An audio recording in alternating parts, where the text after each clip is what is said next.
Jepang ini kini tengah menjalani proses karantina di Malaysia.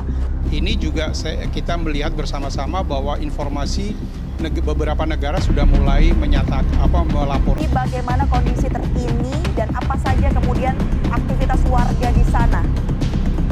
Ya, kondisi terkini di Kenapa? Depok, Jawa Barat. Awalnya orang isolasi yang baik. Kita juga memiliki peralatan yang memadai sesuai dengan standar internasional. Kita juga memiliki persiapan untuk reagen. Bercakap atau berbicara adalah bentuk komunikasi secara verbal. Tentunya, percakapan dilakukan setiap hari oleh setiap individu untuk menyampaikan dan menerima pesan, karena manusia sebagai makhluk sosial tidak lepas dengan proses komunikasi. Pesan, percakapan sering dilakukan oleh berbagai kalangan, terutama mahasiswa yang notabene lingkungannya sangat memerlukan kooperasi untuk menyelesaikan tugas kelompok yang diberikan oleh dosennya. Namun, dikarenakan pandemi yang memaksakan semua interaksi dilakukan secara daring, proses prinsip pesan percakapan dirasa sedikit berbeda dari biasanya. Video yang berjudul Di Kala Pandemi ini akan menceritakan sebuah perbedaan dari proses percakapan yang dirasakan sebelum dan setelah pandemi yang dialami oleh sekumpulan mahasiswa yang sedang PJJ atau pembelajaran jarak jauh, namun diberikan tugas yang membuat mereka harus berkumpul untuk menyelesaikannya. Tentu banyak duka dan sukanya.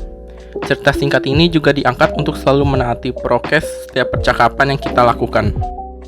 Teori yang akan dibahas dalam materi ini adalah mengenai prinsip-prinsip dalam konversasi yang telah dijelaskan dalam buku Komunikasi Antarpribadi oleh Joseph A. De Vito. Salah satunya yaitu mengenai 5 tahap dalam konversasi, yaitu pembukaan, umpan laju, bisnis, umpan balik, dan penutup, yang semuanya diilustrasikan dalam cerita ini. Lalu, drama pendek ini juga menggambarkan prinsip bergiliran dalam konversasi, yang terdiri dari isyarat pendengar dan pembicara yang masing-masing memiliki cirinya tersendiri.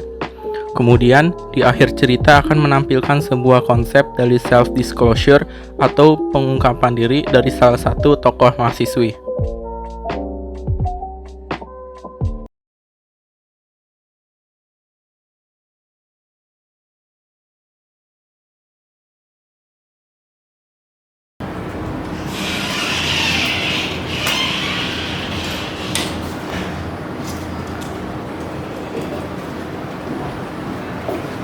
Sorry, gue telat. Gimana tugasnya? Udah selesai belum? Ada ide belum?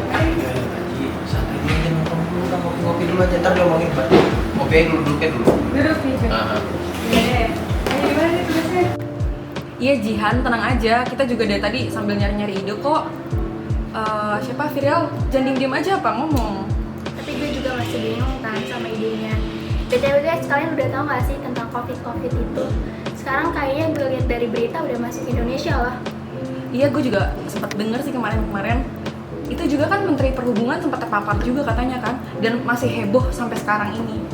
Nah iya, adek gue juga udah diliburin dari sekolahnya dan masuknya juga harus nunggu kabar dari pemerintah. Nah, siapa tahu kan kita juga libur tuh, tugasnya nanti hari sih. Nggak tahu juga Kal, kan kita juga belum ada konfirmasi dari kampus. Mendingan nih tugas kita kerjain dulu aja, jadi ntar pas liburan kan kita enak liburannya lama. Nah bener banget sih Ji. Yaudah yuk kita langsung kerjain aja tugasnya. Yuk, kerjain yuk. Gas.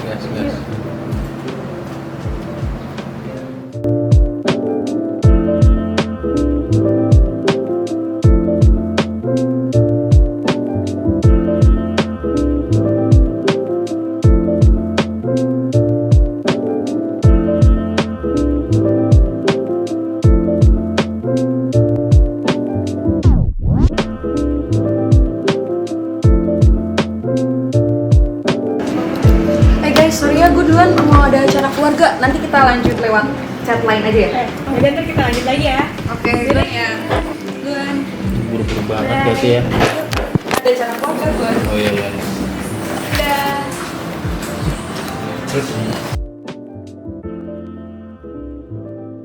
At the conference today, they gave the virus a name, COVID-19, coronavirus disease.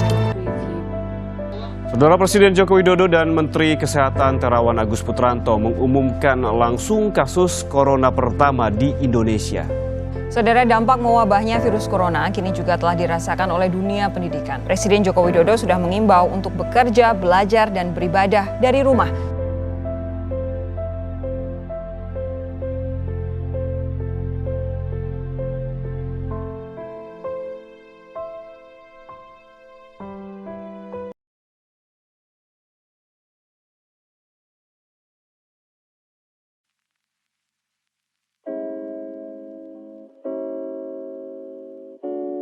Tidak lama setelah COVID-19 bermunculan di berita-berita, virus ini sudah menjadi pandemi yang menyebar ke seluruh Indonesia. Memaksakan seluruh institusi termasuk pendidikan untuk tidak adanya aktivitas saling tatap muka langsung. Alhasil, kami semua mahasiswa harus belajar di rumah atau yang sering mereka bilang PJJ, yaitu pembelajaran jarak jauh. Pandemi berbulan-bulan membuat kami lupa akan interaksi sebenarnya. Kami benar-benar tidak biasa akan percakapan dengan teman-teman kami yang tidak langsung ini. Semuanya terasa tidak senyaman berbicara dengan langsung. Pesan-pesan materi yang disampaikan oleh dosen pun tidak begitu kami mengerti sepenuhnya. Hal ini menjadi kekurangan dari percakapan yang tidak langsung. Tugas kelompok yang diberikan juga tidak mungkin kami kerjakan melalui online atau daring. Terpaksa juga kita harus bertemu secara tatap muka dengan pesan percakapan yang jelas dan sudah biasa kami lakukan. Tentunya kita harus melakukannya dengan menaati protokol kesehatan.